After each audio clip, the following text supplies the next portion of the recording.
বিবাহ হবে সেদিন থেকে তুমি তোমার মাকে আর ভালোবাসতে পারবে না। যেদিন বউ বাড়িতে আসবে সেদিনই তোমার মাকে আর তুমি ভালোবাসতে পারবে না। পরিস্থিতি তোমার উল্টে যাবে। দিন যত যাবে পরিবেশ তত জটিল হবে। এক সময় মনে হবে এই মাটির উপরে সবচেয়ে বড় শত্রু আমার মা। আর তোমার মা যা বলে সবই উল্টা কথা বলে। উল্টা বলে, এ কথাও ঠিক।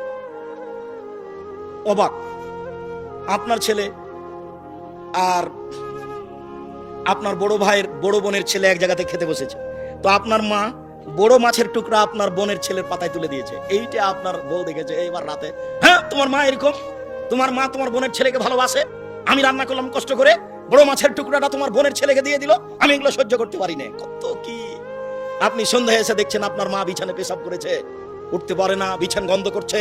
আপনি বলছেন, হ্যাঁ তুমি আমার মায়ের বিছানা পরিষ্কার করনি, আমার মায়ের চাদরটা ধুয়ে দাওনি।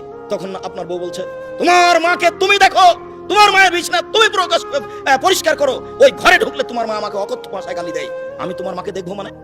আপনার মা অকথ্য ভাষায় গালি দেয়, এই কথাও ঠিক। নেন, এবার কি করবেন?